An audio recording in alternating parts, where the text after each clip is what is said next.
Hello traders, good evening. இன்னைக்கு நம்மளோட market அனாலிசிஸை வழக்கம் போலவே நம்ம 4 செக்மெண்ட்டாக பிரிச்சிருக்கோம். முதல் செக்மெண்ட்டில் ஜியோ பொலிட்டிக்கல் ஈவெண்ட்ஸ்.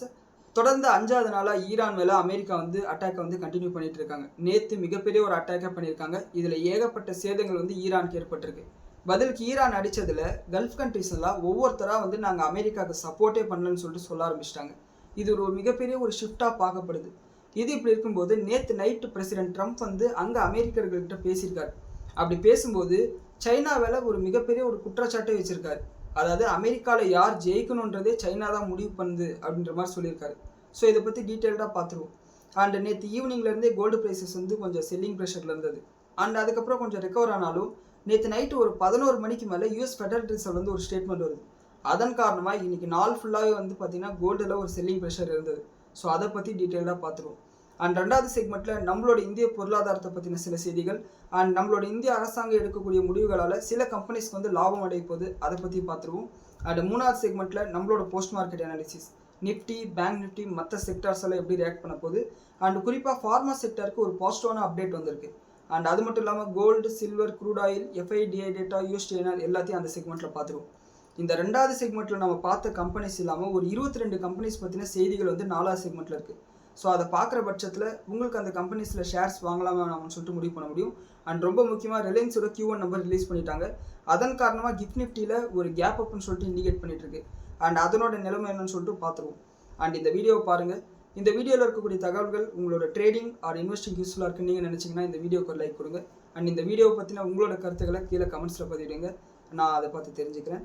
அண்ட் இந்த வீடியோவை உங்களை மாதிரி ஷேர் மார்க்கெட்டில் இருக்கக்கூடிய உங்களோட ஃப்ரெண்ட்ஸுக்கும் ஷேர் பண்ணுங்கள். அது அவங்களுக்கும் எனக்கும் ரொம்ப யூஸ்ஃபுல்லாக இருக்கும். இப்போ வீடியோக்குள்ளே போகலாம்.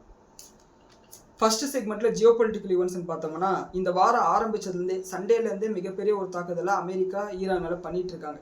அண்ட் அதனோட ஒரு தொடர்ச்சியாக நேற்று நைட்டு ஒரு 11:30 மணிக்கு யூஎஸோட சென்ட்காம் அறிவிச்சிட்டாங்க, நாங்கள் அடுத்த வேவ் ஆஃப் ஸ்ட்ரைக்கை ஈரான் மேலே ஆரம்பிக்கிறோம்னு சொல்லிட்டு.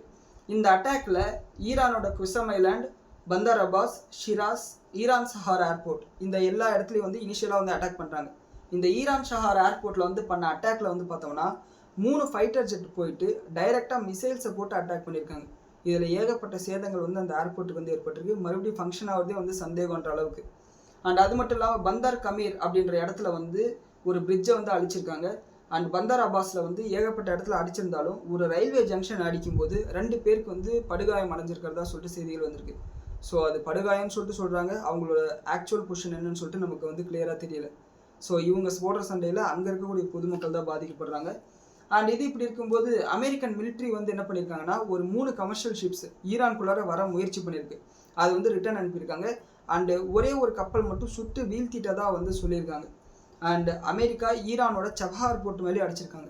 இந்த சபஹார் போர்ட் அடித்தது ஈரானோட முடிஞ்சிடாது.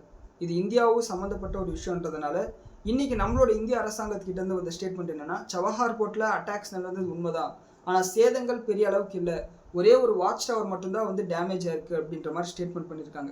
ஸோ இதை நம்ம நோட் பண்ணி ஆகணும். மேற்கொண்டு என்ன அப்டேட் வருதுன்னு சொல்லிட்டு வெயிட் பண்ணி தான் பார்க்கணும் இந்த சபஹார் போர்ட்டை பொறுத்தவரை.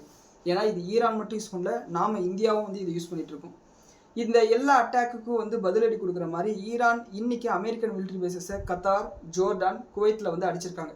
இந்த குவைத்தில் பண்ண அட்டாக்ல அங்கே இருக்கக்கூடிய எலக்ட்ரிசிட்டியை ஜென்ரேட் பண்ணக்கூடிய பவர் பிளான்ட்ஸ் மேலேயும் டீசாலினேஷன் பிளான்ட் மேலேயும் அட்டாக்ஸ் நடந்திருக்கு. மிகப்பெரிய அளவுக்கு டேமேஜ் இருக்கிறதா சொல்லியிருக்காங்க. கொஞ்சம் யோசிச்சு பாருங்களேன், அவங்க டீசாலினேஷன் பிளான்ட்டை நம்பி தான் குடிநீர் இருக்குது.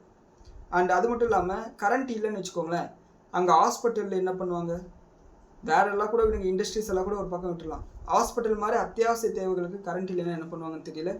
ஸோ மறுபடியும் பொதுமக்கள் தான் பாதிக்கப்படுறாங்க.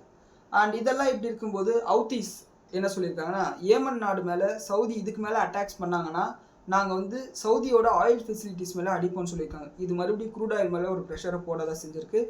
அண்ட் ஏமனில் இருக்கக்கூடிய ஹவுத்தீஸ் போராளிகள் சவுதி அரேபியா மேலே அட்டாக் பண்ணாங்க. நேத்தா முந்தா நேத்தான்னு தெரியல, நம்ம சொல்லியிருந்தோம் அபா ஏர்போர்ட் மேலே அட்டாக் பண்ணாங்கன்னு சொல்லிட்டு மிசைல் அட்டாக் பண்ணாங்க. அதுக்கு பதிலடி கொடுக்குற மாதிரி சவுதி ஏமன் நாட்டில் இருக்கக்கூடிய ஏர்போர்ட் அடிச்சிருக்காங்க. அவங்க தான் போராளி அடித்தாங்கன்னா போராளி மேலே அட்டாக் பண்ணணும், அந்த நாட்டோட ஏர்போர்ட் மேலே அட்டாக் பண்ணால் அங்கே பப்ளிக் இருப்பாங்கல்ல. ஸோ சவுதி இப்படி பண்ணியிருக்கக்கூடாது. ஸோ அது மட்டும் இல்லாமல் ஈரான் மறுபடியும் மிரட்டல் விட்டுருக்காங்க, எங்களோட இன்ஃப்ராஸ்ட்ரக்சரை நீங்கள் கை வச்சிங்கன்னா அங்கே கல்ஃப் கண்ட்ரீஸில் இருக்கக்கூடிய எல்லா இன்ஃப்ராஸ்ட்ரக்சரையும் நாங்கள் அழிப்போம், யாராலையுமே வந்து க்ரூட் ஆயிலை ஏற்றுமதி பண்ண முடியாத நிலைமைக்கு நாங்கள் கொண்டு போயிடுவோம்னு சொல்லிட்டு மறுபடியும் வந்து மிரட்டியிருக்காங்க. இது வந்து ஸ்டார்டிங்லேருந்தே அவங்க சொல்லிட்டு இருக்காங்க. அண்ட் ஜோர்டானோட ஃபாரின் மினிஸ்டர் என்ன சொல்கிறாருன்னா, நீங்கள் அமெரிக்கன் மிலிட்ரி பேசஸ் அடிக்கிறதா சொல்லிட்டு எங்களை அடிச்சிட்டு இருக்கீங்க. ஆனால் அமெரிக்காவோட மிலிட்ரி பேசஸ் எங்கள் நாட்டில் கிடையவே கிடையாது. நாங்களும் அமெரிக்காவும் ஒரு மிலிட்ரி பேக்டை சைன் பண்ணோம். அந்த மிலிட்ரி பேக்டோட கண்டிஷன்ஸ் படி சில அமெரிக்கன் சோல்ஜர்ஸ் வந்து எங்களோட நாட்டில் இருக்காங்க, அவ்வளோதான், எங்களை அடிக்காதீங்கன்னு சொல்லிட்டு சொல்லியிருக்காங்க. அண்ட் கத்தார் என்ன சொல்லியிருக்காங்கன்னா, அமெரிக்காவோட இந்த மிலிட்ரி ஆக்ஷனில் நாங்கள் பார்ட்டிசிபேட்டே பண்ணலை, எங்களையும் அட்டாக் பண்ணாதீங்கன்னு சொல்லிட்டு சொல்லியிருக்காங்க. இது ஒரு ஷிஃப்டாக பார்க்கப்படுது. மெதுவாக வந்து இந்த பிரச்சனைக்கு எங்களுக்கு சம்மந்தம் இல்லை, எங்களை ஆள விடுங்கன்னு சொல்லிட்டு சொல்ல ஆரம்பிச்சிட்டாங்க. காரணம் வந்து இவங்க பண்ணுற அட்டாக்ல வந்து பொதுமக்கள் தான் பாதிக்கப்படுறாங்க. அது குவைத்தா இருந்தாலும் சரி, ஜோர்டனாக இருந்தாலும் சரி, கத்தாராக இருந்தாலும் சரி, இந்த பக்கம் ஏமன் நாடாக இருந்தாலும் சரி, அங்கே ஈரானாக இருந்தாலும் சரி, சவுதியாக இருந்தாலும் சரி. ஸோ ஒட்டுமொத்தம் வந்து அங்கே பப்ளிக் லைஃப் தான் வந்து பார்த்திங்கன்னா பாதிக்கப்படுது. பெரிய பணக்காரங்க ரொம்ப சேஃபாக தான் இருப்பாங்க. அண்ட் நேற்று நம்மளோட மார்க்கெட் அனாலிசிஸில் ஒரு விஷயத்த பார்த்துருந்தோம். நாம் கூட ஈரானை பாராட்டியிருந்தோம். என்னென்னா, ஒரு பிரிசனர், அந்த பிரிசனர் வந்து ஈரான் நாட்டை சேர்ந்த ஒரு பெண் தான். அவங்க வந்து அமெரிக்காவுக்கு வேலைக்கு போயிருக்காங்க, ரிட்டர்ன் சொந்த ஊருக்கு வந்திருக்காங்க. சொந்த ஊருக்கு வந்தவங்கள பாஸ்போர்ட்டை பிடிங்கி வச்சுக்கிட்டாங்க, நீ வந்து ஸ்பையா அப்படின்னு சொல்லிட்டு கேட்டு. அவங்கள ரிலீஸ் பண்ணிட்டு தான் பிரசிடென்ட் ட்ரம்ப் வந்து சொன்னார், ஓகே சூப்பர், இது வந்து ஒரு நல்லிணக்கத்துக்கான ஒரு அடையாளம்னு சொல்லிட்டு அவர் சொல்லியிருந்தார். ஆனால் இன்னைக்கு ஈரான் வந்து அதை மறுத்திருக்காங்க. ட்ரம்ப்போட இந்த கிளைம் வந்து பொய்யானது, நாங்கள் அந்த மாதிரி யாரையும் ரிலீஸ் பண்ணலை அப்படின்ற மாதிரி இவங்க வந்து ஸ்டேட்மெண்ட் பண்ணியிருக்காங்க. அண்ட் அது மட்டும் இல்லாமல் ஈரான் இன்னொரு விஷயமும் சொல்லியிருக்காங்க, ஸ்டேட் ஆஃப் ஹார்மஸில் கம்ப்ளீட் கண்ட்ரோல் எங்கள் கையில் தான் இருக்குது அப்படின்னு சொல்லியிருக்காங்க. எங்கே 3 கப்பலை திருப்பி அனுப்பிச்சிட்டாங்க, ஒரு கப்பலை சுட்டி வீழ்த்திட்டாங்க. ஸோ ஆஸ் ஆஃப்னா வந்து பார்த்தீங்கன்னா பிரச்சனை முடிகிற மாதிரி தெரியல, 2 பக்கமும் வந்து பெருசாக்கிட்டே தான் போகிறாங்க. அண்ட் இது இப்படி இருக்கும்போது நேற்று நைட்டு அமெரிக்காவில் பிரசிடென்ட் ட்ரம்ப் கொடுத்த ஸ்பீச்சை பற்றி பார்த்தோம்னா, ஈரானில் நம்ம ரொம்ப பெரிய வெற்றியை வந்து அடைஞ்சிட்டு இருக்கோம். அண்ட் நம்ம உழைச்சதுக்கு வந்து கூடிய சீக்கிரமே வந்து நம்ம பலனை பார்க்க போகிறோம்னு சொல்லிட்டு ஸ்டேட்மெண்ட் பண்ணியிருக்காரு. அண்ட் அது மட்டும் இல்லாமல் ஈரான் இன்னமும் கூட டிப்ளமேட்டிக் சேனல்ஸில் வந்து பேச்சுவார்த்தை நடத்திட்டு இருக்கிறதா வந்து செய்தியை வந்து சொல்லியிருக்காரு. இது வந்து ஈரானை பற்றி சொன்ன விஷயம். அண்ட் சைனாவுக்கு வந்தோம்னா, அமெரிக்காவில் இருக்கக்கூடிய 22 கோடி ஓட்டர்ஸோட லிஸ்ட்டு, அதோட டேட்டா வந்து கம்ப்ளீட்டாக வந்து சைனா வச்சுருக்காங்க. ஈவன் 2020 எலெக்ஷனில் ஏகப்பட்ட யூஎஸ் அஃபீஷியல்ஸை வந்து அவங்க வந்து பிளாக்மெயில் பண்ணிவிட்டு யூஎஸோட எலெக்ஷன்ஸை வந்து ரிக் பண்ணுறதுக்கு பிளான் பண்ணியிருக்காங்கன்னு சொல்லிட்டு சொல்லியிருக்காரு. அதை பற்றின ஒரு டேட்டாவை, ஒரு ரிப்போர்ட்டை கூட வந்து ரிலீஸ் பண்ணியிருக்காரு. ஸோ இதை பார்க்கும்போது சைனா வந்து விளையாடிருக்காங்கன்னு சொல்லிட்டு நமக்கு தோணும். ஆனால் ஒரு விஷயம் என்னென்னா, இது 2 விதமாக பார்க்கலாம். ஒன்று வந்து பிரசிடென்ட் ட்ரம்ப் வந்து ஒருவேளை மிட் டர்ம் எலெக்ஷனில் தோத்துட்டார்னா இது அந்நிய நாட்டோட சதி அப்படின்னு சொல்கிறதுக்கு வாய்ப்பு இருக்குது. அப்படி இல்லைன்னா சைனா உண்மையாகவே இதை பண்ணியிருக்கலாம். இப்படி பண்ணுறதுக்கு வாய்ப்பும் இருக்குது. சைனீஸ் இன்டெலிஜென்ஸ் வந்து இதை பண்ணுறதுக்கு வாய்ப்பு இருக்குது. ஏன்னா அவங்க ரிலீஸ் பண்ண ஒரு கிளாசிஃபைடு டாக்குமெண்ட்டை பார்க்கும்போது அதில் வந்து ஒரு யூஎஸ் அஃபிஷியல் வந்து ஸ்டேட்மெண்ட் கொடுத்துருக்காரு, என்னை வந்து இந்த மாதிரி பிளாக்மெயில் பண்ணுறாங்க, என்னோட சில விஷயங்களை வந்து எடுத்து வச்சுக்கிட்டு சோஷியல் மீடியாவில் போட்டுறேன்னு சொல்லிட்டு பிளாக்மெயில் பண்ணுறாங்க, யூஎஸோட அட்மினிஸ்ட்ரேஷனுக்கு ஆக்சஸ் கேட்குறாங்கன்னு சொல்லிட்டு அந்த ஒரு ரிப்போர்ட்டில் வந்து அவங்க சொல்லியிருக்காங்க. இது ரொம்பவுமே வந்து கவலை அளிக்கக்கூடிய ஒரு விஷயமா இருக்குது. ஸோ இதை வந்து நம்ம வந்து நோட் பண்ணி தான் ஆகணும். அண்ட் பிரசிடென்ட் ட்ரம்ப் வந்து என்ன சொல்லியிருக்காருன்னா, டிபார்ட்மெண்ட் ஆஃப் ஜஸ்டிஸு, FBI, CIAக்கு நான் வந்து ஆர்டர் போட்டிருக்கேன், இதை பற்றி விசாரிக்க சொல்லியிருக்காரு. அண்ட் நம்மளோட எலெக்ஷன்ஸில் வந்து மிகப்பெரிய அளவுக்கு ரிஃபார்ம்ஸை கொண்டு வரணும்னு சொல்லியிருக்காரு. இதை வந்து அவர் இப்போ இல்லை, ஒரு வருஷமாகவே வந்து அவர் சொல்லிட்டு தான் இருக்கார். ஓட்டர் லிஸ்ட்டை வந்து மாற்றணும் அப்படி இப்படின்னு சொல்லிட்டு தான் இருக்காரு. ஸோ அது மட்டும் இல்லாமல் இன்னொரு ஸ்டேட்மெண்ட் பண்ணியிருக்காரு. இந்த இன்டர்வியூலாம் முடிச்சதுக்கப்புறம், என்னோட இந்த ஸ்பீச்சை வந்து டெலிகாஸ்ட் பண்ணாத சேனல்ஸோட லைசன்ஸை நான் கேன்சல் பண்ணணும்னு சொல்லியிருக்காரு. ஸோ இது வந்து எப்பயும் போல் ட்ரம்ப் பண்ணக்கூடிய ஒரு வேலை தான். அண்ட் இந்த ட்ரம்ப்போட இந்த ஸ்டேட்மெண்ட்டுக்கு வந்து சைனா வந்து என்ன சொல்லியிருக்காங்கன்னா, நாங்கள் அமெரிக்கன் எலெக்ஷனை என்றைக்குமே வந்து டிசைட் பண்ணணும்னு நினச்சது கிடையாது, இதுக்கு மேலே நாங்கள் அந்த மாதிரி பண்ண மாட்டோம், இது வந்து ஃபால்ஸான ஒரு அலிகேஷன் சொல்லியிருக்காங்க. ஸோ இதுதான் வந்து சைனா கிட்டேருந்து வந்த ரெஸ்பான்ஸ். அண்ட் அது மட்டும் இல்லாமல் சைனாவில் இன்றைக்கி வேர்ல்டு AI கான்ஃபரன்ஸ் வந்து நடந்திருக்கு. அதில் வந்து அவங்களோட பிரசிடென்ட் வந்து என்ன பேசியிருக்காருன்னா, இந்த லாட்டின் அமெரிக்கா, ஏஷியன் நாடுகள், ஆப்பிரிக்கா நாடுகள், பிரிக்ஸ் நாடுகளோட மெம்பர்ஸ் எல்லாருமே சேர்ந்து ஒரு AI கோஆப்ரேஷன் ஹப்பை வந்து உருவாக்கணும். அண்ட் அது மட்டும் இல்லாமல் வளரும் நாடுகளில் கிட்டத்தட்ட 5000 பேருக்கு இந்த AI பற்றின ட்ரைனிங்கை நாங்கள் கொடுக்கறதுக்கு தயாராக இருப்போம்னு சொல்லியிருக்காங்க. இது வந்து ஒரு பாசிட்டிவான விஷயமாக பார்க்கப்படுது AI அண்ட் டேட்டா சென்டர் ஃபீல்டில். அண்ட் க்ரூட் ஆயில் பொறுத்தவரையும் இந்த எஸ்கலேஷன் காரணமாக போன வாரம் 9.4 மில்லியன் பேரல்ஸ் ஒரு நாளைக்கு வந்து ஸ்ட்ரெயிட் ஆஃப் ஹார்மஸ் வந்து வெளியே வந்துட்டு இருந்தது. ஆனால் இப்போ வந்து வெறும் 5.5 மில்லியன் பேரல்ஸ் தான் வந்து ஸ்ட்ரெயிட் ஆஃப் ஹார்மஸ் வந்து வெளியே வருதுன்னு சொல்லியிருக்காங்க. அண்ட் அது மட்டும் இல்லாமல் இதே மாதிரி பிரச்சனை பண்ணிக்கிட்டே இருந்தால் இந்த க்ரூட் ஆயிலோட விலை இன்னும் அதிகமாகிறதுக்கு வாய்ப்பு இருக்குன்னு சொல்லியிருக்காங்க. போன வாரமே ஒரு 2-3 நாள் முன்னாடியே பார்த்தோம், இன்டர்நேஷ்னல் எனர்ஜி ஏஜென்சி என்ன சொல்லியிருந்தாங்கன்னா, ஒரு வாரத்துக்குள்ளார ஸ்ட்ரெயிட் ஆஃப் ஹார்மோஸ் மறுபடியும் பல நிலைமைக்கு வரலைன்னா மறுபடியும் எனர்ஜி கிரைசிஸ் வரதுக்கு வாய்ப்புன்னு சொல்லியிருக்காங்க. இது எல்லாமே வந்து பார்த்தீங்கன்னா ஒரு வருத்தத்தை வந்து நமக்கு கிரியேட் பண்ணுது, ஒரு பேனிக்கை வந்து கிரியேட் பண்ணுது.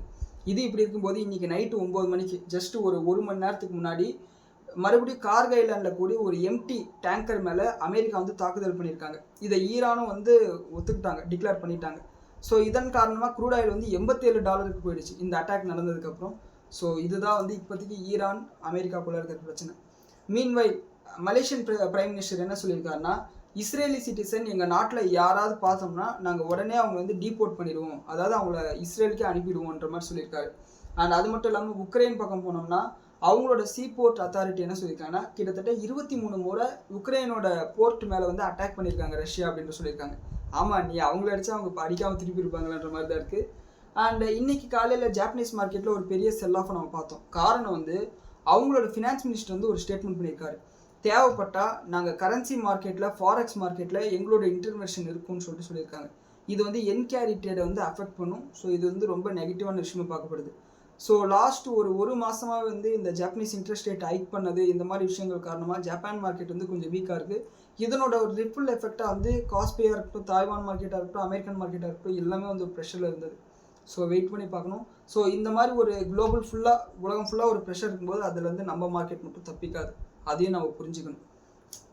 அடுத்து கோல்டு ப்ரைஸஸ்க்கு வந்தோம்னா, நேற்று ஈவினிங்கே வந்து அமெரிக்காவோட ஜாப்லெஸ் டேட்டா வந்தது. அது எதிர்பார்த்தது ஓரளவுக்கு சுமாராக நல்லா வந்திருந்தது. அதன் காரணமாக கோல்டு ப்ரைஸஸ் $4000 கீழே வந்தது. சரி, அதுலேருந்து அந்த அடி அடித்து கொஞ்சம் வலி தெளிஞ்சு மேலே வந்து ஒரு $4020 இருக்கும்போது நைட்டு ஒரு 11 மணிக்கு யூஎஸ் ஃபெடரல் ரிசர்வோட பிரசிடென்ட், இவங்க வந்து ஒரு லேடி, இவங்க வந்து புதுசாக அப்பாயிண்ட் பண்ணியிருக்காங்க, லாரி லோகன் அப்படின்றவங்க வந்து ஒரு ஸ்டேட்மெண்ட் பண்ணியிருக்காங்க. இவங்க என்ன சொல்லியிருக்காங்கன்னா, இன்ஃப்ளேஷன் வந்து தன்னால் 2% போகுன்ற நம்பிக்கைலாம் எனக்கு கிடையாது, நாம தான் உள்ளே புகுந்து ஏதாவது பண்ணணும்னு சொல்லிட்டு ஒரு ஸ்டேட்மெண்ட் பண்ணியிருக்காங்க. இந்த ஸ்டேட்மெண்ட்டை பண்ண உடனே கோல்டு ப்ரைஸஸ் வந்து விழ ஆரம்பிச்சது.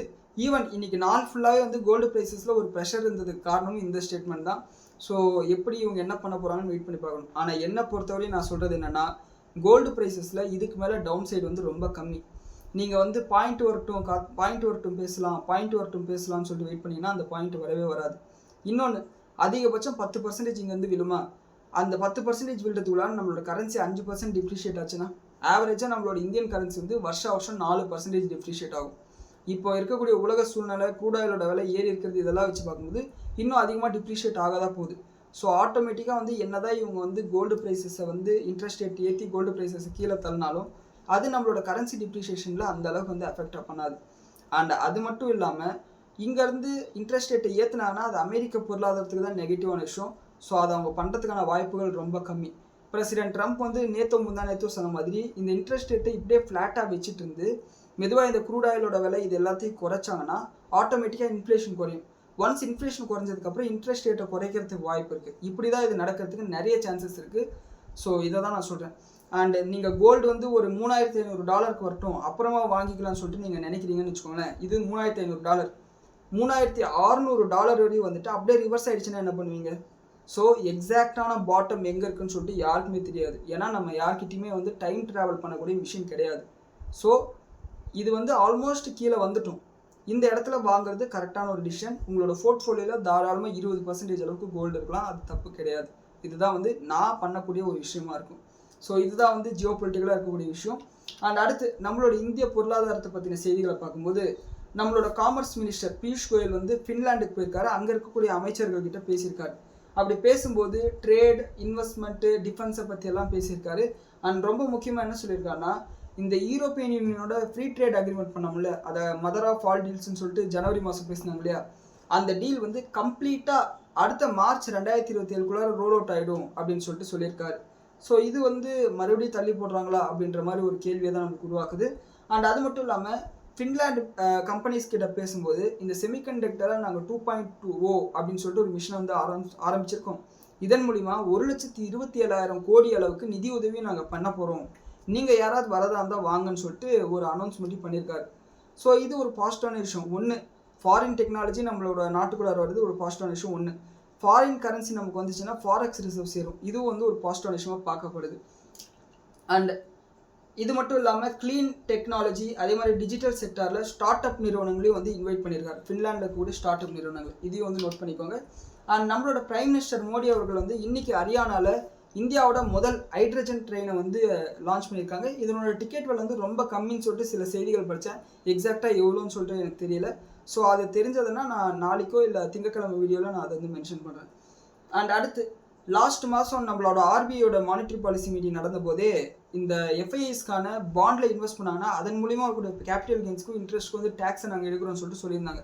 அதை சட்டமாக வந்து இந்த மான்சூன் சீசன் நடக்கும்போது பார்லிமெண்ட் நடக்கும்போது அதை சட்டமாக வந்து கொண்டு வர போகிறதா சொல்லியிருக்காங்க.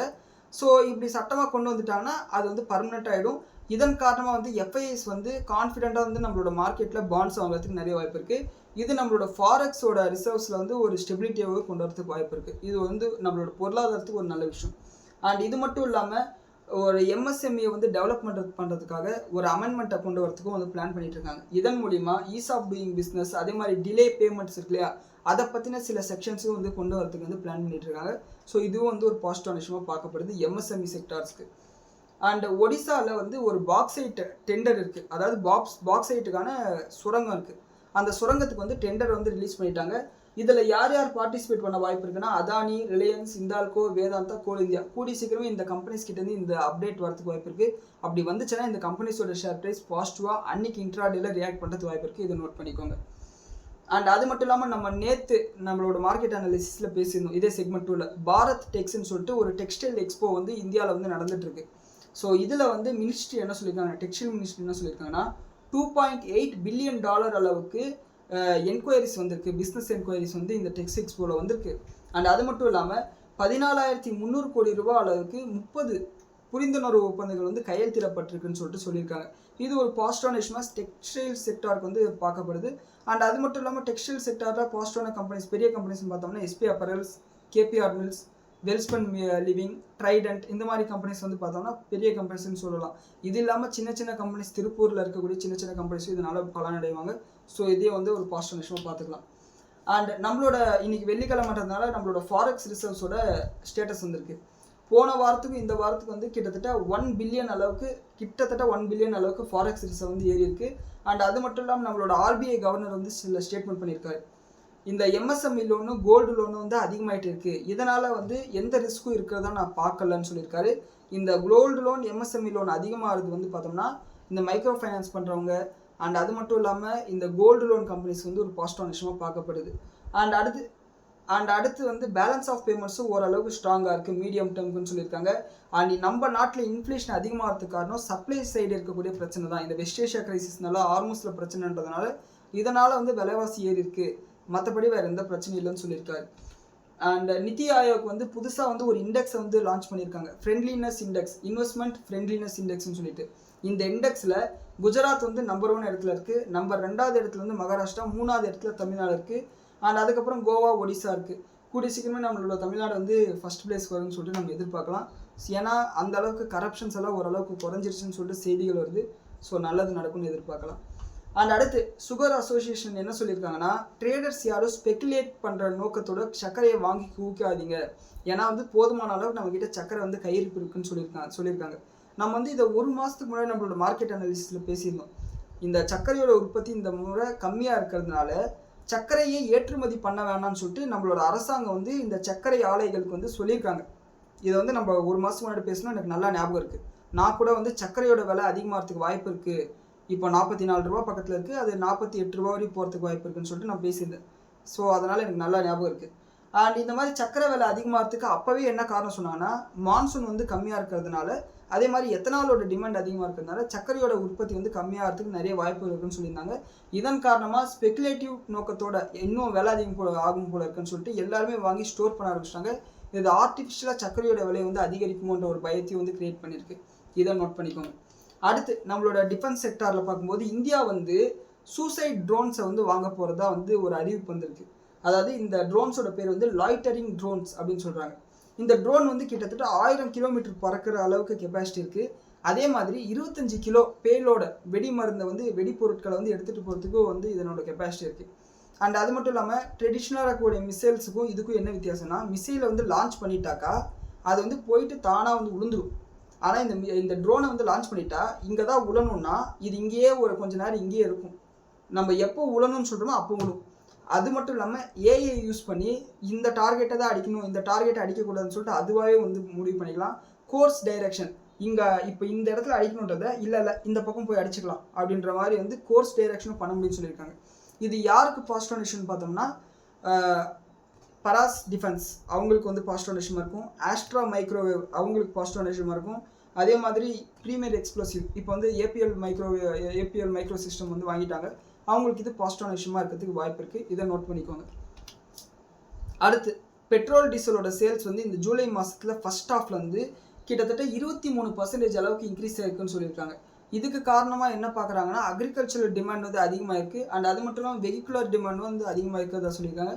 இது ஒரு பாசிட்டிவ் விஷயமா ஐஓசிஎல், பிபிசிஎல், ஹெச்பிசிஎலுக்கு வந்து பார்க்கப்படுது. அதாவது ஆயில் மார்க்கெட்டிங் கம்பெனிஸ்க்கு பார்க்கப்படுது. இதையும் வந்து நோட் பண்ணிக்கோங்க.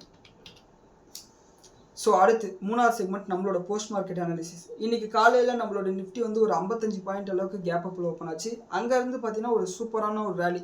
மத்தியானத்துக்கு மேலே வந்து ஒரு செல் ஆஃப் வந்தாலும் கிட்டத்தட்ட ஒரு 80 பாயிண்ட் அளவுக்கு இருந்தாலும் அந்த 80 பாயிண்ட்டை ரெக்கவர் ஆகிட்டு கிட்டத்தட்ட அந்த லோலேருந்து 100 பாயிண்ட் அளவுக்கு ரெக்கவர் ஆச்சு. ஸோ ஓவராலாக வந்து இன்றைக்கி ஒரு 260 பாயிண்ட் அளவுக்கு பாசிட்டிவ் முடிஞ்சிருக்கு. 1% மேலே பாசிட்டிவ் முடிஞ்சிருக்கு. அண்ட் எண்ட் ஆஃப் த டேயில் 24,343 வந்து க்ளோஸ் ஆயிருக்கு. ஆல்மோஸ்ட் வந்து இன்றைக்கி சூப்பராக வந்து ரெக்கவர் ஆயிருக்கு. அண்ட் இந்த ரெக்கவரிக்கு முக்கியமான காரணம் வந்து பார்த்தீங்கன்னா இது ஒரு ப்ராட் பேஸ்டு ரேலி கிடையாது. ஏன்னா வந்து மிட் கேப் இண்டெக்ஸ் வந்து இன்றைக்கி நெகட்டிவாக இருந்தது எண்ட் ஆஃப் த டேயில். அண்ட் இந்த ரேலிக்கான முக்கியமான காரணம் Reliance, HDFC bank, ICICI bank and அது மட்டும் இல்லாமல் கோட்டாக் பேங்க் இவங்களோட ரிசல்ட் நல்லா இருக்கும் அப்படின்ற ஒரு எதிர்பார்ப்பில் வந்து மார்க்கெட் வந்து ரேலியாக இருக்குது. ஈவன் இந்த எல்லா கம்பெனிஸோட ஷேர் ப்ரைஸும் 1-2% அளவுக்கு பாசிட்டிவ் வந்து ரியாக்ட் பண்ணியிருந்தது. அண்ட் இதை நான் எப்படி சொல்கிறேன்னா அட்வான்ஸ் டிக்ளைன் ரேஷியோ பார்த்தோம்னா மொத்தம் 3300 கம்பெனியில் 1312 கம்பெனி பாசிட்டிவாகவும் 2004 கம்பெனிஸ் வந்து நெகட்டிவாக இருக்குது. ஸோ உங்களோட போர்ட்ஃபோலியோவில் நீங்கள் ஒரு வேளை ஹெவி வெயிட்ஸில் இன்வெஸ்ட் பண்ணியிருந்தீங்கன்னா உங்களோட போர்ட்ஃபோலியோ பாசிட்டிவாக ரியாக்ட் பண்ணியிருக்கலாம். அப்படி இல்லைன்னா உங்களோட போர்ட்ஃபோலியோ இன்றைக்கி வந்து ஆவரேஜாக இருந்திருக்கும். 1% அளவுக்கு பாசிட்டிவாக இருந்திருக்கிறதுக்கு வாய்ப்பு இல்லை. காரணம் கோல்டு ப்ரைஸஸ்லையும் இன்றைக்கி இன்ட்ராடேயில் ஒரு செல் ஆஃப் இருந்ததுனால அது உங்களோட போர்ட்ஃபோலியோட ரிட்டர்ன்ஸ் வந்து கொஞ்சம் மட்டுப்படுத்தியிருக்கும். ஸோ இதை வந்து நோட் பண்ணிக்கோங்க. அண்ட் அடுத்து செக்டார் வைஸ் பார்த்தோம்னா ஆட்டோ செக்டார் வந்து இன்றைக்கி 1.25% பாசிட்டிவாகவும், பேங்க் நிஃப்டி 1.6% அளவுக்கு பாசிட்டிவாகவும், எஃப்எம்சிஜி ஒரு 3/4% அளவுக்கு பாசிட்டிவாகவும், ஐடி செக்டார் 1.25% அளவுக்கு பாசிட்டிவாகவும், ஃபார்மா அண்ட் ஹெல்த் கேர் வந்து 1.5% அளவுக்கு நெகட்டிவாக முடிஞ்சிருக்கு. ஃபார்மா அண்ட் ஹெல்த் கேர் இன்றைக்கி நெகட்டிவாக முடிஞ்சது காரணம் அக்ராஸ் த செக்மெண்ட்டில் பாசிட்டிவான விஷயம் இருந்ததுனால டிஃபென்சிவ் செக்மெண்ட் பக்கம் யாரும் போகல. அவ்வளோதானே தவிர்த்து பெருசாக நெகட்டிவான விஷயம் ஃபார்மா செக்டாருக்கு வரல. ஆனால் ஃபார்மா செக்டாருக்கு லாங் டேர்மில் ஒரு பாசிட்டிவான விஷயம் வந்திருக்கு. இதனால் வரை இந்தியா வந்து எதுக்கு ஃபேமஸான விஷயம் பார்த்தீங்கன்னா ஃபார்மா செக்டாரில் ஜெனரிக் ட்ரக்ஸை எக்ஸ்போர்ட் பண்ணுறது தான் ஃபேமஸான விஷயம். ஆனால் இப்போ இருக்கக்கூடிய இந்தியன் கம்பெனிஸ் வந்து என்ன பிளான் பண்ணுறாங்கன்னா நம்ம வந்து பயாலஜிக்கல் மெடிசன்ஸை வந்து உற்பத்தி பண்ணணும்னு சொல்லிட்டு பிளான் பண்ணுறாங்க. இந்த பயாலஜிக்கல் மெடிசன்ஸ்லாம் ஒன்றும் கிடையாது, மைக்ரோ ஆர்கானிசமில் வளர்த்து அதுலேருந்து ப்ரோட்டீனை எக்ஸ்ட்ராக்ட் பண்ணி அந்த ப்ரோட்டீனை வந்து மருந்தாக யூஸ் பண்ணுறது தான் இந்த பயாலஜிக்கல் வெப்பன்ஸ். இந்த ட்ரெடிஷ்னலாக இருக்கக்கூடிய மெடிசன் எப்படின்னா ஒரு கெமிக்கல் காம்பவுண்ட்லேருந்து அந்த மருந்தை வந்து எடுத்து அதை மாத்திரையை பண்ணுவாங்க. இந்த பயாலஜிக்கல் வெப்பன்ஸ் வந்து ஜீன் தெரப்பி, செல் தெரப்பி மூலிமா பண்ணக்கூடிய விஷயம். இதன் மூலிமா இன்சுலின், கேன்சர் ட்ரீட்மெண்ட் மாதிரியான விஷயங்கள் வந்து பண்ணுறதுக்கு வாய்ப்பு இருக்குது. ஸோ இந்த செக்மெண்ட்டில் சில கம்பெனிஸ் வந்து வரதுக்கு வாய்ப்பு இருக்குது. டாக்டர் ரெட்டி, லூபின், பயோகான் மாதிரியான கம்பெனிஸ்க்கு வந்து பாசிட்டிவாக இருக்கிறதுக்கு வாய்ப்பு இருக்குது. ஸோ இது லாங் டேர்மில் அவங்களுக்கு வந்து ஒரு இம்பாக்டாக காமிக்கலாம். ஆனால் இன்றைக்கி ஓவராலாக வந்து ஃபார்மா செக்டர் வந்து அடிச்சிருக்காங்க. அடுத்து நம்ம இந்த பாயிண்ட்ஸ் எடுக்கும்போது கோல்டு ப்ரைஸஸ் $4020 மறுபடியும் வந்து கிட்டத்தட்ட $3970 இருந்தது. 1% மேலே ரெக்கவர் ஆகிடுச்சு. இதை தான் நான் சொன்னேன், எக்ஸாக்ட் பாட்டம் உங்களால் பிடிக்கவே முடியாது. நீங்கள் வந்து இன்ட்ராடேயில் ஏதாவது லாபம் பண்ணிங்கன்னா அப்படி இல்லைன்னா மாதம் உங்களுக்கு சம்பளம் வந்ததுக்கப்புறம் எஸ்ஐபி போடுறதா இருந்தால் கோல்டுக்குன்னு கொஞ்சம் பணத்தை வந்து ஒதுக்குறதுல தப்பு கிடையாது. ஸோ அதை நோட் பண்ணிக்கோங்க. அண்ட் 24 கேரட் கோல்டு நம்மளோட புல்லியன் அசோசியேஷன் வந்து 14,140 ஒரு கிராமுக்கு சொல்லியிருக்காங்க. 22 கேரட் கோல்டு வந்து 12,960 ஒரு கிராமுக்கு சொல்லியிருக்காங்க. அண்ட் சில்வர் ப்ரைஸஸ் வந்து 2,17,000 ஒரு கிலோவுக்கு சொல்லியிருக்காங்க. அண்ட் க்ரூட் ஆயிலோட விலை எடுத்துக்கிட்டோம்னா $87.5. அதான் இந்த 9 மணிக்கு அட்டாக் பண்ணாங்க இல்லையா, அதுக்கப்புறம் வந்து மறுபடியும் ஸ்பைக் ஆகிடுச்சு க்ரூட் ஆயிலோட. அண்ட் யூஎஸ்டி என்ன இன்னைக்கு 7 பைசா அளவுக்கு அப்ரிஷியேட் ஆகி $96.27 ஒரு டாலருக்கு வந்து ட்ரேட் ஆகி முடிஞ்சிருக்கு. எஃப்ஐஎஸ் வந்து இன்னைக்கு ரொம்ப கம்மியாக தான் செல் பண்ணியிருக்காங்க, $376 கோடி செல் பண்ணியிருக்காங்க. அண்ட் டிஐஸ் வந்து $1018 கோடி வந்து வாங்கியிருக்காங்க. ஸோ இதுதான் வந்து இன்னைக்கு நம்மளோட ப்ராடர் மார்க்கெட் அனாலிசிஸ். அண்ட் அடுத்து ஸ்டாக் ஸ்பெசிஃபிக் நியூஸ்னு வந்தோம்னா சவுத் இந்தியன் பேங்கோட போர்டு வந்து கிட்டத்தட்ட 1000 கோடி ரூபாய் அளவுக்கு ஃபண்ட் ரைசிங் பண்ணுறதுக்கு வந்து முடிவு பண்ணியிருக்காங்க. இன்னும் ஷேர் ஹோல்டர் அப்ரூவலுக்காக வெயிட் பண்ணிட்டு இருக்காங்க. இதை வந்து முழுக்க டெப்டாக தான் வந்து அவங்க ஃபண்ட் ரைசிங் பண்ண போகிறாங்க. இது சவுத் இந்தியன் பேங்க்குக்கு பாசிட்டிவான விஷயம். இது டயர் 2 கேபிட்டலாக இவங்க வாங்க போகிறாங்கன்றதை நம்ம வெயிட் பண்ணி, டயர் 1 டயர் 2 வாங்க போகிறாங்கன்றதை வெயிட் பண்ணி தான் பார்க்கணும். அதை பற்றின அப்டேட்ஸ் இன்னும் வரல. அண்ட் அடுத்து WeWork இந்தியா மேனேஜ்மெண்ட் வந்து என்ன சொல்லியிருக்காங்கன்னா இவங்களோட Q1 ரிசல்ட்டை கொடுத்துருக்காங்க. இவங்களோட லாஸ் வந்து போன வருஷத்தோட ஜூன் குவார்ட்டர் வந்து 14 கோடி லாஸ் பண்ணாங்களாம். இந்த வருஷம் வந்து 4 கோடி ரூபாய் அளவுக்கு லாஸ் பண்ணியிருக்காங்க. லாஸ் குறைச்சிருக்காங்களாம். அண்ட் இந்த ரிசல்ட் வந்து பார்த்துட்டு மார்க்கெட் வந்து அடின்னு அடிச்சிருக்கு. கிட்டத்தட்ட 6% அளவுக்கு இன்னைக்கு வந்து ஷேர் ப்ரைஸ் வந்துருக்கு. அண்ட் இந்த மாதிரி கம்பெனிஸ் வந்து என்னைக்கோ லாபம் பண்ணுவாங்க அப்படின்ற நம்பிக்கையில் வாங்குற அளவுக்கு நாம பணக்காரங்க கிடையாது. இருக்கிறதுல நல்ல கம்பெனி லாபம் பண்ணுறா, ஓரளவுக்கு டிவிடெண்ட் கொடுக்குறான்ற கம்பெனியை வந்து வாங்குங்க. அதுலேயே நம்மளால டீசெண்டான ப்ராஃபிட் எடுக்க முடியும். இந்த மாதிரி வந்து இந்த குதிரை ஓடும் ஒரு 10 வருஷம் கழிச்சு அப்படின்னு சொல்லிட்டு காசு கட்ட வேணாம். அண்ட் அடுத்து சியேட்டோட ஷேர் ப்ரைஸ் வந்து இன்னைக்கு 7% விழுந்திருக்கு. இந்த சியேட்டோட ஷேர் ப்ரைஸ் விழுந்ததுக்கு வந்து ரொம்ப அழகான ஒரு காரணம் இருக்குது. அதாவது ஒரு பிஸ்னஸ் வந்து எவ்வளோ ஒரு இன்டைரக்டான ஒரு விஷயம் பெரிய அளவுக்கு ஒரு இம்பாக்டை கிரியேட் பண்ணுறது இதில் நம்ம புரிஞ்சிக்க முடியும். அதுக்கு முன்னாடி நம்பர்ஸை பார்த்துருவோம். போன வருஷம் இதே ஜூன் குவார்ட்டரில் 112 கோடி ரூபாய் லாபம் பண்ணவங்க இந்த வருஷத்தோட ஜூன் குவார்ட்டரில் வெறும் 4 கோடி ரூபாய் தான் லாபம் பண்ணியிருக்காங்க. அதாவது 100 ரூபாய் சம்பாதிச்சவங்க இப்போ 4 ரூபாய் தான் சம்பாதிச்சிருக்கான். அண்ட் ரெவன்யூ பார்த்தோம்னா கிட்டத்தட்ட அதே ரெவன்யூ இன்க்ரீஸ் ஆயிருக்கு. அதாவது 3530 கோடி ரூபாய் ரெவன்யூ பார்த்தவங்க, சேல்ஸ் பார்த்தவங்க இந்த வருஷத்தோட ஜூன் குவார்ட்டரில் 4318 கோடி ரூபாய்க்கு ரெவன்யூ இருக்குது. எபிட்டா மார்ஜின் வந்து அந்த அளவுக்கு குறையல. 11% மார்ஜின் இருந்தது, 8% அளவுக்கு குறைஞ்சிருக்கு. இந்த எபிட்டா மார்ஜின் இந்த அளவுக்கு குறைஞ்சதுக்கு காரணம் வந்து இந்த ரப்பர் மேலே இருந்த இன்ஃப்ளேஷனோட கிராசஸ் தான், இந்த வெஸ்ட் ஏஷியா கிரைசிஸ் தான். அண்ட் அதே மாதிரி ஒரு வாரத்துக்கு முன்னாடி பார்த்தோம், ஜப்பானில் வந்து இந்த ரப்பரில் இருக்கக்கூடிய ஃபியூச்சர்ஸில் விலை ஏறிச்சு. காரணம் வந்து சவுத் ஆஃப்ரிக்கா வந்து ரப்பர் ஏற்றுமதியில் வந்து சில ரெஸ்ட்ரிக்ஷனை போட்டதுனால. ஸோ அந்த மாதிரி சில காரணங்களால் மார்ஜின் வந்து குறைஞ்சிருக்கு. ஆனால் இவங்களோட ப்ராஃபிட் இந்த அளவுக்கு குறைஞ்சதுக்கு என்ன காரணம்னா இவங்களுக்கு வந்து ஸ்ரீலங்காவில் ஒரு சப்சிடரி கம்பெனி இருக்குது. இந்த சப்சிடரி கம்பெனி வந்து ஒரு $2 கோடி கடனாக வாங்கியிருக்காங்க. இந்த $2 கோடி கடனாக வாங்கும்போது ஸ்ரீலங்கன் ரூபி வந்து ரொம்ப கம்மி. இப்போ ஸ்ரீலங்கன் ரூபி வந்து ரொம்ப டிப்ரிஷியேட் ஆயிடுச்சு. அதாவது முன்ன 100 ஸ்ரீலங்கன் ரூபியை கொடுத்தோம்னா $1 வாங்க முடியும்னா இப்போ 300 ஸ்ரீலங்கன் ரூபியை கொடுக்கணும். அப்படியே வந்து ட்ரிபிள் ஆயிடுச்சு கடன். இதன் காரணமாக ஃபாரெக்ஸ் லாஸ் வந்திருக்கு. இதன் காரணமாக இவங்களோட ப்ராஃபிட் வந்து குறைஞ்சிருக்கு. இதனால் வந்து சியேட்டோட ஷேர் ப்ரைஸ் வந்து 7% விழுந்திருக்கு. ஸோ வேறு எந்த கம்பெனி வந்து ஸ்ரீலங்காவில் பெருசாக பிஸ்னஸ் பண்ணுறாங்கன்னு பார்க்கும்போது அதானி போர்ட். அதானி ஒன்றும் பிரச்சனை இல்லைன்னு மிகப்பெரிய ஒரு ஜெய்ஜாண்டிக்காக இருக்கக்கூடிய ஒரு விஷயம். அவங்களுக்கு வந்து பெரிய இம்பேக்ட் இருக்காது. ஆனால் Asian paint, Dabur, IOCL, Varun beverages, Jubilant and ஷஃபேர் ஃபுட்ஸ் இவங்கெல்லாம் வந்து ஸ்ரீலங்காவில் வியாபாரம் பண்ணுறாங்க.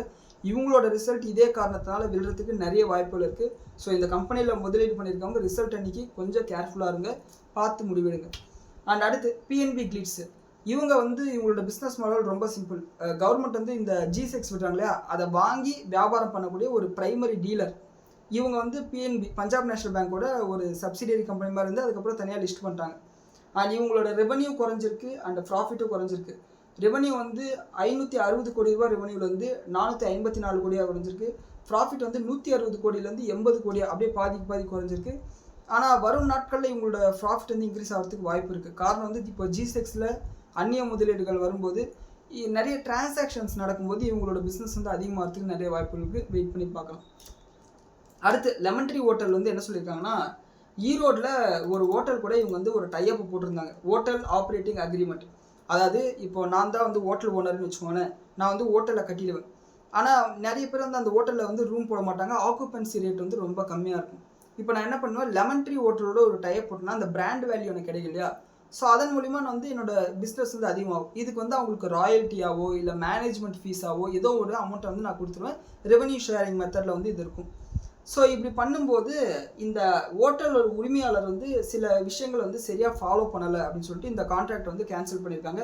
இது லெமன் ட்ரீ ஹோட்டலுக்கு ஒரு நெகட்டிவான விஷயம் தான். ஆனால் இதனால் வந்து ஃபினான்ஷியலாக எங்களுக்கு எந்த பாதிப்பு இல்லைன்னு சொல்லிட்டு அவங்க சொல்லியிருக்காங்க. ஆனால் அவங்களோட நம்பர் ஆஃப் ரூம்ஸ் வந்து குறையுது, அது வந்து ஒரு விஷயமாக பார்க்கப்படுது. அண்டு மேபி வரும் நாட்களில் இன்னும் ஏதாவது அக்ரிமெண்ட் கேன்சல் ஆகுமான்னு சொல்லிட்டு மார்க்கெட் பயப்படுறதுக்கு வாய்ப்பு இருக்குது. அதையும் வந்து நோட் பண்ணிக்கோங்க. நேற்று டெக் மகேந்திராவோட Q1 நம்பர்ஸ் வந்து ரிலீஸ் பண்ணியிருந்தாங்க. இன்றைக்கி வந்து அவங்களோட கைடன்ஸ் வந்து கான்ஃபரன்ஸ் காலில் வந்து கொடுத்துருக்காங்க. என்ன சொல்லியிருக்காங்கன்னா டீல் மூமெண்ட்டம் வந்து ஸ்ட்ராங்காக தான் இருக்குது. அண்டு ஆர்டர் புக் வந்து நல்லா இருக்கிறதுனால வரும் நாட்களையும் நாங்கள் வந்து வேலைக்கு ஆள் எடுக்கிறது வந்து இதே மாதிரி தான் கண்டினியூ ஆகும்னு சொல்லிட்டு சொல்லியிருக்காங்க. இது ஓரளவுக்கு ஒரு பாசிட்டிவான ஒரு கமெண்ட்ரியாக தான் பார்க்கப்படுது. அண்ட் விப்ரோவோட கான்ஃபரன்ஸ் காலோட கைடன்ஸும் வந்து பார்த்துருவோம். இவங்க என்ன சொல்கிறாங்கன்னா கான்ஸ்டன்ட் கரன்சி பேசிஸில் ரெவன்யூ க்ரோத் வந்து 0.5% அளவுக்கு வளரலாம், இல்லைனா 1.5% அளவுக்கு குறையலாம் அப்படின்னு சொல்லியிருக்காங்க. அதாவது ரிசல்ட்டும் நல்லா இல்லை, இந்த கான்ஃபரன்ஸ் காலில் கொடுத்த கைடன்ஸும் நல்லா இல்லை. அண்ட் அது மட்டும் இல்லாமல் எங்களோட மார்ஜின் வந்து 17% 17.5% அளவுக்கு மெயின்டைன் பண்ணுன்றதான்.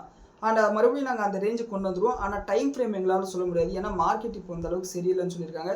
இதுக்கு சொல்லாமலே இருந்திருக்கலாம், இல்லை எங்களால் சொல்ல முடியாதுன்னு சொல்லிட்டு HDFC AMC சொன்னாங்க, நாங்கள் கைடன்ஸ்லாம் கொடுக்குற ஐடியா எங்களுக்கு இல்லைங்க அப்படின்னு சொன்னாங்க. அது மாதிரி சொல்லாமலே இருந்திருக்கலாம்.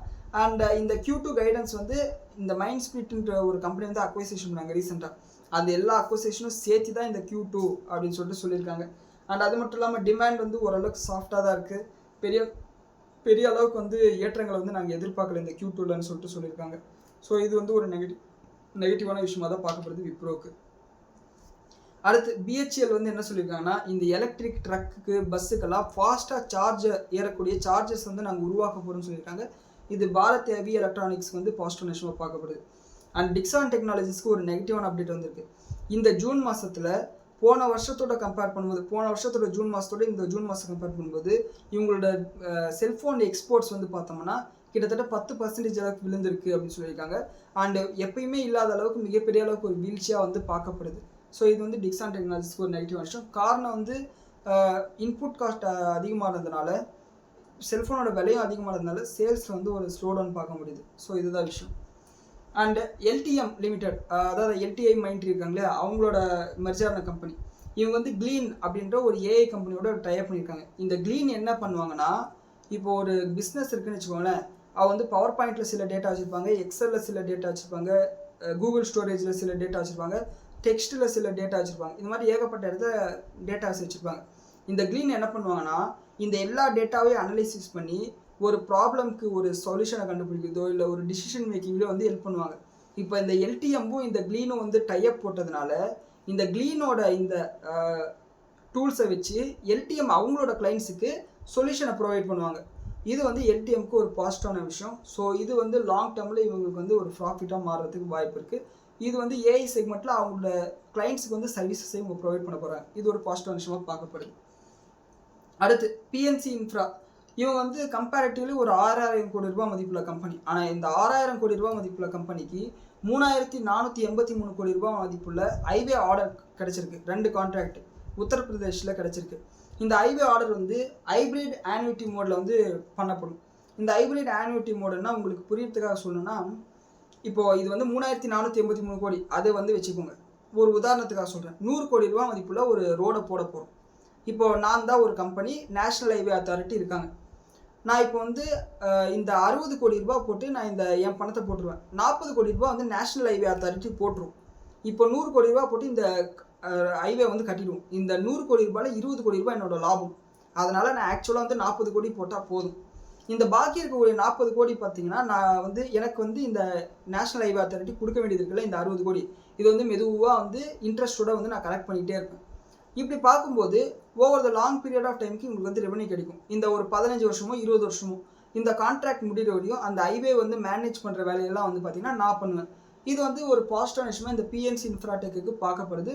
ஸோ இது வந்து ஷேர் ப்ரைஸில் இன்றைக்கி பெரிய அளவுக்கு ரிஃப்ளெக்ட் பண்ணல. இயல்பாகவே வந்து இவங்களோட ஆப்ரேட்டிங் ப்ராஃபிட் மார்ஜின் வந்து 20% இருக்கிறதுனால கிட்டத்தட்ட ஒரு 700 கோடி ரூபா அளவுக்கு லாபம் வரதுக்கு வாய்ப்பு இருக்குது. ஆனால் இது லாங் டேர்மில் வரும், ஒரே நாளில் வந்துடாது. இருந்தாலும் இது ஒரு பாசிட்டிவான விஷயமாக பார்க்கப்படுது, பார்த்துக்கோங்க. அண்ட் அடுத்து NBCC இந்தியாவுக்கு வந்து ஏகப்பட்ட கவர்மெண்ட் இன்ஸ்டிடியூஷன்ஸ்லேருந்து ஆர்டர் கிடைச்சிருக்கு. கிட்டத்தட்ட 85 கோடி ரூபா மதிப்புள்ள ஆர்டர். ஏதாவது பில்டிங் கட்டுற வேலை தான். அதாவது NALCO, power finance corporation, IDPL, ASA archaeological survey department, இவங்ககிட்ட இருந்து பார்த்தீங்கன்னா ஆர்டர்ஸ் கிடச்சிருக்கிறதா சொல்லியிருக்காங்க. இது NBCC இந்தியாவுக்கு ஒரு பாசிட்டிவான விஷயம். அடுத்து ரிலையன்ஸ் இண்டஸ்ட்ரீஸோட ஷேர்ஸோட Q1 ரிசல்ட் வந்து ரிலீஸ் பண்ணிட்டாங்க. ரிசல்ட் வந்து நல்லா தான் இருக்குது. இவங்களோட ப்ராஃபிட் வந்து குவார்டர் பேசிஸில் 17,000 கோடி பண்ணாங்க, இப்போ 21,000 கோடி ரூபாய் அளவுக்கு லாபம் பண்ணியிருக்காங்க. ஈவன் இவங்களோட ரெவன்யூ கூட வந்து பார்த்தோம்னா கிட்டத்தட்ட ஒரு 5% அளவுக்கு இன்க்ரீஸ் ஆயிருக்கு. மார்ஜின் வந்து ஒரு 50 பேசிஸ் பாயிண்ட்ஸ் அளவுக்கு இன்க்ரீஸ் ஆயிருக்கு. அண்ட் ரொம்ப முக்கியமான விஷயம் என்னென்னா, அம்பானி வந்து ரிலையன்ஸ் கம்பெனியில் அவரோட ஸ்டேக்ஸ் வந்து இன்க்ரீஸ் பண்ணியிருக்காரு. அதாவது 50% 50.48% அளவுக்கு இவங்களோட ஸ்டேக்ஸ் வந்து இப்போ இருக்குது. அண்ட் இந்த ரிசல்ட் வந்ததுக்கப்புறம் ரிலையன்ஸோட GDR வந்து 2.5% அளவுக்கு பாசிட்டிவ் வந்தது. அண்ட் கிஃப்ட் நிஃப்டி வந்து ஒரு 100 பாயிண்ட் அளவுக்கு கேப் அப்னு சொல்லிட்டு காமிச்சது. அண்ட் இந்த வீடியோட எண்டிங்கில் பார்த்துக்கலாம் ரெண்டுமே என்ன பொசிஷனில் இருக்குன்னு சொல்லிட்டு. அடுத்து எம்கியூர் ஃபார்மாக்கு வந்து இன்னைக்கு ஒரு பாசிட்டிவ் நியூஸ் வந்திருக்கு. என்னன்னா இவங்க நோவோ நார்டிஸ்க் கூட ஒரு டைப்ல இருக்காங்க. இந்த நோவோ நார்டிஸ்க்கு நம்மளோட ட்ரக் அத்தாரிட்டி கிட்ட வந்து GLP-1 ட்ரக்குக்கு அப்ரூவல் கிடைச்சிருச்சு. இதுக்கு மேலே இந்தியாவில் நீங்கள் வியாபாரம் பண்ணிக்கோங்கன்னு சொல்லிட்டு. இந்த எம்கியூர் தான் வந்து இவங்களோட ட்ரக்ஸை வந்து மார்க்கெட்டிங் பண்ணக்கூடிய வேலையை வந்து பார்க்குறாங்க. அண்ட் இது ஒரு பாசிட்டிவ் நியூஸமாக எம்கியூருக்கு பார்க்கப்படுது. ஏன்னா இவங்களுக்கு வந்து ஒரு ஷேர் கிடைக்கும்ல அதனால். அண்ட் ஃபெடரல் பேங்கோட ரிசல்ட் வந்து இன்றைக்கி மத்தியானம் வந்திருந்தது.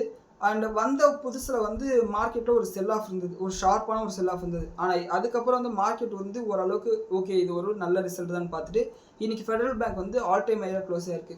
இவங்களோட நெட் ப்ராஃபிட் வந்து இயர் ஆன் இயர் பேசிஸில் 860 கோடியிலேருந்து 1180 கோடியாகவும் அண்ட் இவங்களோட ப்ரொவிஷன்ஸ் வந்து மிகப்பெரிய அளவுக்கு குறைஞ்சிருக்கு. போன வருஷம் இதே குவார்ட்டரில் வந்து கிட்டத்தட்ட 740 கோடி அளவுக்கு ப்ரொவிஷன் பண்ணாங்க. இப்போ வந்து 310 கோடி ரூபாய் அளவுக்கு பண்ணியிருக்காங்க. இது எல்லாமே பாசிட்டிவ் விஷயமா இருக்குது. அண்ட் ஈவன் ஸ்லிப்பேஜஸ்லையும், அதாவது புதுசாக என்பிஏவாக மாறின அந்த லோன்ஸையும் பார்க்கும்போது ஓரளவுக்கு வந்து குறைச்சிருக்காங்க. இது வந்து ஓரளவுக்கு நல்ல ரிசல்ட் தான். இன்றைக்கி ஷேர் ப்ரைஸ் 7% அளவுக்கு இன்க்ரீஸ் ஆகிருக்கு. அண்ட் அடுத்து ஆவல்ஸ் இந்தியா, இவங்களோட நெட் ப்ராஃபிட் வந்து குறைஞ்சிருக்கு. காரணம் வந்து இன்ஃப்ளேஷன் சொல்கிறாங்க. அண்ட் அது மட்டும் இல்லாமல் இந்த வெஸ்ட் ஏஷியா கிரைசிஸ்னால மக்களோட வாங்கும் சக்தியை வந்து ஓரளவுக்கு குறைஞ்சிருக்கிறதுனால இவங்களோட சேல்ஸும் குறைஞ்சிருக்கு, ப்ளஸ் மார்ஜினும் குறைஞ்சிருக்கு. ஸோ இதன் காரணமாக இவங்களோட ப்ராஃபிட் குறைஞ்சிருக்கு. 348 கோடி லாபம் பண்ணாங்க. இப்போ வந்து 290 கோடி ரூபா லாபம் பண்ணியிருக்காங்க. அண்ட் அது மட்டும் இல்லாமல் இந்த வருஷம் வந்து கேபிட்டல் எக்ஸ்பெண்டிச்சராக கிட்டத்தட்ட 1400 கோடி ரூபா பண்ண போகிறதா சொல்லியிருக்காங்க. அண்ட் அது மட்டும் இல்லாமல் கேபிள்ஸ் உற்பத்தி பண்ணக்கூடிய கெப்பாசிட்டி வந்து அதிகரிக்க போகிறோம். அண்ட் R&Dலேயும் வந்து நாங்கள் முதலீடு பண்ண போகிறோம்னு சொல்லியிருக்காங்க. நம்மளோட அந்த பிஸ்னஸ் சைக்கிளே பார்த்தாலே R&D பண்ணுற கம்பெனி வந்து ஒரு அடுத்த பிஸ்னஸ் லைஃப் சைக்கிளுக்கு வந்து ரெடி ஆகிறாங்கன்னு அர்த்தம். ஸோ இது ஒரு பாசிட்டிவ் விஷயமாக பார்க்கப்படுது. அடுத்து குளோபல் ஸ்பிரிட், இவங்களோட ஷேர் ப்ரைஸ் வந்து இன்றைக்கி 6% அளவுக்கு இருந்திருக்கு. ஆனால் ப்ராஃபிட் வந்து அந்த அளவுக்கு வந்து மோசமாக, ரிசல்ட் வந்து அந்த அளவுக்கு மோசமாக இல்லை. இவங்களோட ப்ராஃபிட் வந்து 18 கோடியிலேருந்து 27 கோடி அளவுக்கு இன்க்ரீஸ் ஆயிருக்கு இயர் ஆன் இயர் பேசிஸில். அண்ட் ரெவன்யூ வந்து 10% இன்க்ரீஸ் ஆயிருக்கு. ரெவன்யூ வந்து 10% இன்க்ரீஸ் ஆயிருக்கு. ஆனால் ப்ராஃபிட் வந்து 50% அளவுக்கு இன்க்ரீஸ் ஆயிருக்கு. அண்ட் அது மட்டும் இல்லாமல் மார்ஜின் வந்து கிட்டத்தட்ட 1.5% அளவுக்கு இன்க்ரீஸ் ஆயிருக்கு. ஸோ இது வந்து ஒரு நல்ல ரிசல்ட் தான். இருந்தாலும் ஷேர் ப்ரைஸை போட்டு அடிச்சிருக்காங்க. ஆனால் என்ன விஷயம்னா, நான் ரீசெண்டாக வந்து ஒரு யூடியூப்பில் வந்து ஒரு வீடியோ பார்த்தேன். அந்த பேசினவர் வந்து என்ன சொன்னார்னா, இந்த மாதிரி சாராய கம்பெனிலாம் நான் வாங்க மாட்டேன், அது எத்திக்கல் கிடையாது, பாவப்பட்ட காசுன்னு சொல்லிட்டு சொன்னாங்க. ஆனால் கோர்ஸ் விற்கலாம், ஈவெண்ட்டுக்கு டிக்கெட் விற்கலாம், புக்கு விற்கலாம், அதெல்லாம் பாவப்பட்ட காசு கிடையாது. என்ன பண்ணுறது? அண்ட் JSW ஸ்டீல் இவங்களும் இவங்களோட Q1 நம்பர் வந்து ரிலீஸ் பண்ணியிருக்காங்க. கிட்டத்தட்ட 2200 கோடி ரூபாய் லாபம் பண்ணவங்க போன வருஷம். இப்போ 4700 கோடி ரூபாய்க்கு லாபம் பண்ணியிருக்காங்க. அண்ட் அது மட்டும் இல்லாமல் இந்த ஹைட்ரஜன் ட்ரெயின் விட்டாங்க இல்லையா, அதில் வந்து இவங்க தான் 40% அளவுக்கு ஸ்டெயின்லெஸ் ஸ்டீலை வந்து சப்ளை பண்ணியிருக்காங்க. இது இவங்களுக்கு ஒரு பாசிட்டிவ் விஷயமாக பார்க்கப்படுது. அண்ட் அது மட்டும் இல்லாமல் இவங்களோட ப்ராஃபிட் இன்க்ரீஸ் ஆனது காரணம் மார்ஜின் வந்து இன்க்ரீஸ் ஆகிருக்கு, ரெவன்யூவும் இன்க்ரீஸ் ஆகிருக்கு. அண்ட் அது மட்டும் இல்லாமல் இந்த வருஷம் ஒரு 240 கோடி ரூபா அளவுக்கு கேபிட்டல் எக்ஸ்பெண்டிச்சர் பண்ண போகிறதாகவும் சொல்லியிருக்காங்க. இதை நோட் பண்ணிக்கோங்க. அண்ட் தட்வா சின்டான் ஃபார்மா வந்து கிட்டத்தட்ட இது 2021 IPO அந்த கம்பெனி. அண்ட் IPO லிஸ்ட் ஆன ப்ரைஸ்லேருந்து இப்போ 50% டிஸ்கவுண்ட் இருக்குது. கிட்டத்தட்ட 6 வருஷம் கழிச்சு, 5 வருஷம் கழிச்சு. ஸோ இவங்களோட ரிசல்ட் நல்லா தான் இருக்குது. 6 கோடி ரூபாய் லாபம் பண்ணவங்க இப்போ 16 கோடி ரூபாய் லாபம் பண்ணியிருக்காங்க. அண்ட் எபிட்டா பார்க்கும்போது 17லேருந்து 32 கோடி வந்திருக்கு. மார்ஜினும் இன்க்ரீஸ் பண்ணியிருக்காங்க. இது ஒரு நல்ல ரிசல்ட் தான். அண்ட் NTPC இவங்க வந்து 12,000 கோடி ரூபாய் அளவுக்கு ஃபண்ட் ரைசிங் பண்ண போகிறாங்க. இது வந்து நான் கன்வெர்ட்டபிள் டிபெஞ்சர்ஸாக, அதாவது லோன் தான் வாங்க போகிறாங்க. இதுக்கு வந்து ஷேர் ஹோல்டர் அப்ரூவலுக்காக வெயிட் பண்ண போகிறதா சொல்லியிருக்காங்க. இது ஒரு பாசிட்டிவான விஷயம் தான். அண்ட் அடுத்து RBL பேங்க் இவங்களோட Q1 நம்பர்ஸும் வந்திருக்கு. ப்ராஃபிட் வந்து 20% இன்க்ரீஸ் ஆயிருக்கு. அண்ட் ஸ்லிப்பேஜஸ் வந்து குவார்டர் ஆன் குவார்டர் பேசிஸில் குறைச்சிருக்காங்க. ஈவன் நெட் இன்ட்ரெஸ்ட் மார்ஜின் வந்து 4.2% அளவுக்கு லைட்டாக குறைஞ்சிருக்கு. இது ஒரு நெகட்டிவான விஷயம் தான். அண்ட் அசெட் குவாலிட்டி வந்து கொஞ்சம் இம்ப்ரூவ் பண்ணியிருக்காங்க. ஓவராலாக பார்க்கும்போது இது ஒரு மீடியமான ரிசல்ட் தான். இதனோட ரிஃப்ளெக்ஷன் வந்து நம்ம மண்டே தான் பார்க்க முடியும். ஏன்னா மார்க்கெட் முடிஞ்சதுக்கப்புறம் தான் ரிலீஸ் பண்ணாங்க. அடுத்து டாடா டெக்னாலஜிஸ் இவங்களோட ரிசல்ட் வந்து அந்தளவுக்கு நல்லா இல்லை, ஆனால் நல்லா இருக்குது.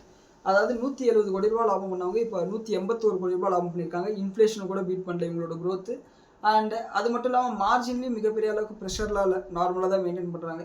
அண்ட் இதனோட ஷேர் ப்ரைஸ் வந்து மண்டே எப்படி ரியாக்ட் பண்ணணும்னு சொல்லிட்டு வெயிட் பண்ணி பார்க்கணும். இதுதான் வந்து இந்த 22 கம்பெனிஸ் பற்றின செய்திகள்.